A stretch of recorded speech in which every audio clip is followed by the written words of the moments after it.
So கொஞ்ச நாள் தமிழ் சினிமாவில் பார்த்தோம்னா அந்த ஐட்டம் சாங்லாம் எல்லாம் இருக்காது. ஸோ அந்த மாதிரி பீரியடில் தான் அரண்மனை 4, மதகத ராஜா இந்த மாதிரி படம்லாம் வந்து நிறைய வசூல் பண்ணுச்சு. ஸோ அதே மாதிரி இப்போ தமிழ் சினிமாவில் வில்லேஜ்னாலே ஒரு கேஸ்டிசம் பேஸ் பண்ணி படங்கள் நிறைய வந்துக்கிட்டு இருக்கு. ஸோ அந்த மாதிரி பீரியடில் ஒரு கேஸ்டிசம் இல்லாத ஒரு நல்ல வில்லேஜ் அப்படின்னு ஒரு பொய்யான பிம்பத்தோடு வர்ற படம் தான் இந்த இட்லி கடை. ஸோ இட்லி கடை இந்த படத்தை பற்றி பார்த்தோம்னா இந்த படத்தோட டைட்டில் மாதிரியே ரொம்ப சிம்பிளாக ஸ்வீட்டாக நல்லா இருக்குன்னு தான் சொல்லணும். ஸோ படத்தில் வர ஒவ்வொரு சீனுமே நின்று நிதானமாக போகுது, அந்த அளவு ஸ்லோவாக இருக்குது. சில பேருக்கு லேகாகவும் தோணலாம். ஸோ படத்தோட கதையை பற்றி பார்த்தோம்னா ராஜ்கிரண் ஒரு இட்லி கடை நடத்திடுவார். அந்த இட்லி கடை என்னென்னா, நம்ம ஒரு சின்ன வயசில் ஒரு இட்லி கடைக்கு போவோம், ரெகுலராக அந்த இட்லி கடையில் தான் வாங்குவோம். அங்கே எதுவுமே இருக்காது, ஆனால் அந்த இட்லி கடையில் டேஸ்ட் எல்லாம் சூப்பராக இருக்கும். ஸோ அந்த மாதிரி ஒரு கடையை ராஜ்கிரண் நடத்திட்டு வராரு. ஸோ அவரோட பையனான தனுஷ் அதை பெருசாக்கணும்னு ஆசைப்படுறாரு. ராஜ்கிரனுக்கு அதில் உடன்பாடு இல்லை.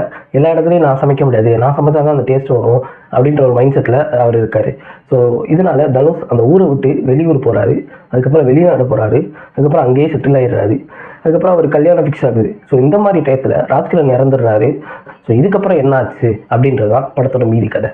ஸோ இந்த படம் வந்து வெளிநாட்டுக்கு போய் வாழ்கிறவங்களுக்கு, இந்த வெளியூரில் போய் வேலை பார்க்குறவங்களுக்கு ரொம்பவே கனெக்ட் ஆகும், ரொம்பவே பிடிக்கும் அப்படின்னு தான் சொல்லணும். ஸோ இந்த படத்தோட ஃபர்ஸ்ட் ஹாஃபோட மொதல் 1 மணி நேரத்துலேயே மொத்த படமும் முடிஞ்சிடும் அப்படின்னு தான் சொல்லணும். ஸோ அதுக்கப்புறம் வர கதை எல்லாமே 1.5 மணி நேரம் இழுக்கிறதுக்கு என்னென்ன வேலை பார்க்கணுமோ அதெல்லாம் பார்த்துருப்பாங்க. அது ரொம்ப இன்ட்ரெஸ்டிங்காகவும் இருக்கும். செகண்ட் ஹாஃப் பொறுத்த வரைக்கும் பார்த்தோம்னா ஒரு ஜிவி பிரகாஷோட மியூசிக் தான் ஒரு மேஜர் பிளேன்னு சொல்லுவோம். அதுதான் நம்மளை உட்கார வச்சிருக்கேன்னு சொல்லணும். ஸோ அந்தளவு ரொம்ப நல்லா இருக்கும். ஸோ இட்லி கடை ஒரு வெஜிடேரியன் ஃபிலிம் தான் சொல்லணும்.